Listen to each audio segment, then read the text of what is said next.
Bonjour et bienvenue, vous écoutez le Podcaf 31, le podcast de la CAF de la Haute-Garonne. Avec ce média, nous allons à la rencontre de celles et ceux qui apportent des services concrets et innovants aux habitants des territoires de la Haute-Garonne. Notre département fourmille d'expériences et d'acteurs de terrain qui œuvrent dans l'intérêt des familles, tout en inventant de nouvelles formes d'accompagnement.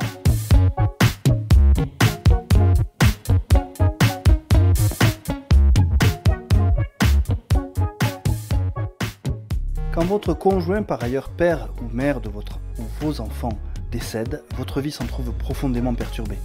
Il y a les nombreuses démarches administratives à accomplir, le choc psychologique à encaisser, le rôle de parent qu'il faut continuer à assumer. Autant d'épreuves que le pôle social territorialisé de la CAF de la Haute-Garonne peut aider à surmonter avec une offre de services spécifiques.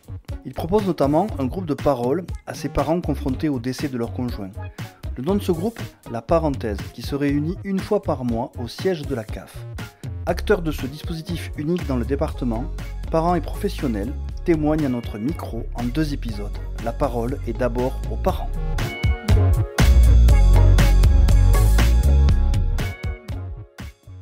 Véronique, qui a perdu son mari il y a plus d'1 an, participe à La Parenthèse depuis plusieurs mois.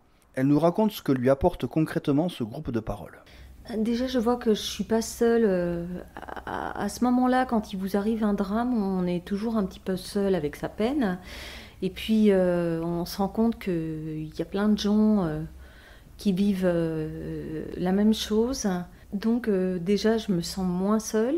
Je laisse mes bagages, ma douleur, momentanément, pour écouter celle des autres, des fois, et essayer d'apaiser aussi celle des autres. Donc, je sors un petit peu de cette douleur qui m'éloigne un petit peu du monde pour justement re-rentrer dans le monde et voir qu'il y a d'autres gens qui souffrent et que je peux aussi être utile.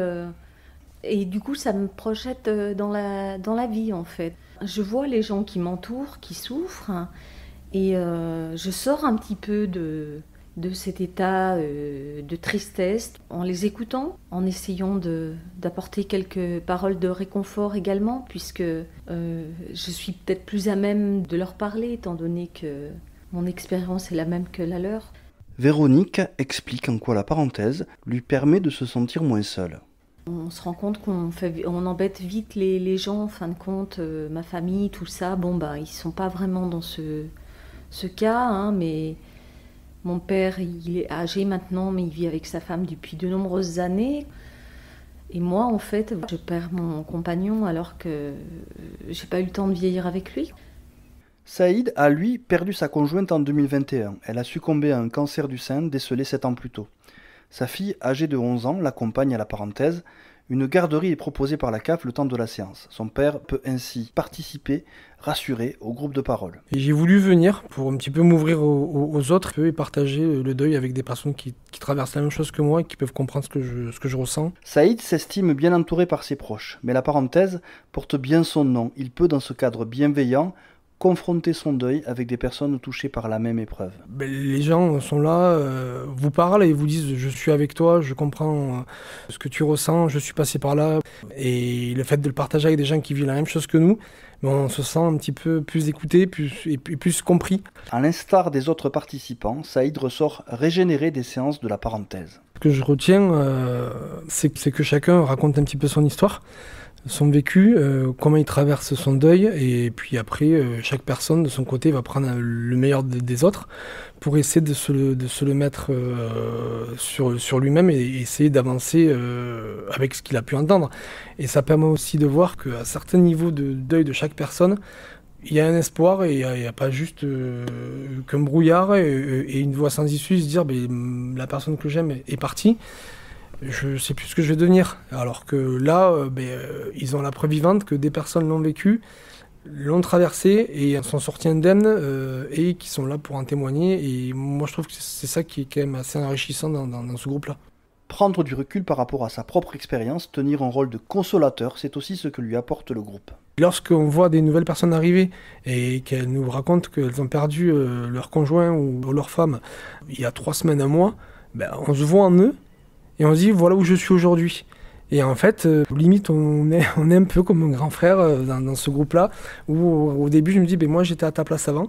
Et aujourd'hui, si je peux me permettre, je peux te donner des conseils, parce que si je suis là aujourd'hui avec le sourire, je peux en parler avec du recul, même si des fois, il y a des émotions qui remontent, c'est pas perdu. Et je pense que pour moi, c'est quoi ? C'est une chaîne interminable. En fait, on va dire, il faut toujours qu'il y ait des anciens. Alors, c'est bête à dire, mais oui, on s'appelle comme ça, les anciens, et des nouveaux, et c'est les anciens qui vont tirer les nouveaux vers le haut. Au fil des séances, des liens se nouent entre les parents endeuillés, une communauté dans l'épreuve qui peut aider à se reconstruire, comme Saïd le confirme. Ça m'aide dans la reconstruction, oui, sûr. Mais ça m'aide aussi, je me suis fait, je ne vais pas dire des amis, mais dans ce groupe-là, il y a des personnes que je revois et quand on se revoit, on est content de se revoir et on se dit comment ça va. On se pose des questions comme si on avait rencontré quelqu'un, je sais pas moi, dans un café, dans un bar, en soirée. Et même si c'est, on va dire, un groupe, excusez-moi le terme, mais un peu glauque, parce que voilà, si on se voit tous, c'est pour la raison qu'on a eu un malheur dans nos vies. Mais on va dire qu'il faut que ce malheur, on le transforme en quelque chose de positif et se dire, si on est là aujourd'hui, c'est parce qu'on a traversé des choses tellement compliquées que on va se reconstruire tous ensemble et on va chacun échanger nos expériences pour s'élever les uns et les autres. Ultime témoin de ce premier épisode, Carole. Son époux est décédé il y a plus d'1 an. Mère de 2 enfants en bas âge, elle aussi a accepté rapidement l'invitation faite par la CAF de participer à la parenthèse. J'ai eu un contact avec la CAF, avec une assistante sociale. J'ai reçu un courrier d'abord et ensuite on m'a proposé ce groupe pendant l'entretien que j'ai eu avec l'assistante sociale. Je ne connaissais pas du tout, je ne savais pas que la CAF pouvait proposer ça. Du coup, quand j'ai su, j'ai accepté parce que je trouvais que ça pouvait être une bonne aide. Pendant les séances de la parenthèse, des émotions contradictoires surgissent. Des moments partagés qui font avancer selon Carole. J'y suis allée vraiment au début, j'observe toujours. Et ensuite, je m'attendais, à peut-être pas autant de bienveillance. C'était vraiment, c'est un groupe qui est vraiment tout en douceur. Et en même temps, c'est un groupe où il y a énormément de mouvements émotionnels. Mais les participants peuvent également aborder des aspects pratiques liés au décès, au deuil. Carole a d'ailleurs une anecdote en tête. La dernière fois, on parlait oui, voilà, c'est glauque de suite. Mais du coup, on parlait d'incinération et on parlait des cendres. Et on se demandait où chacun avait placé les cendres quand c'était une incinération ou des choses. Mais en fait, c'est des choses d'un quotidien qui devient bizarre, mais qui, pour nous, est normal. Et donc, on partage cette normalité-là ensemble. Si la pandémie de Covid a interrompu la parenthèse, qui venait juste d'être lancée fin 2019, cette dernière a désormais atteint son rythme de croisière. Dès que la CAF a connaissance du décès d'un parent, elle déclenche son offre de service et le groupe de parole est proposé à celle ou celui qui est en deuil. Dans le second épisode de ce podcast, les professionnels qui animent la parenthèse nous parleront de leur rôle. C'était le podcast de la CAF de la Haute-Garonne. Retrouvez-le sur caf.fr, sur la chaîne YouTube et les réseaux sociaux de la CAF, ainsi que sur la newsletter Acteurs et Territoires. Et n'oubliez pas de le partager.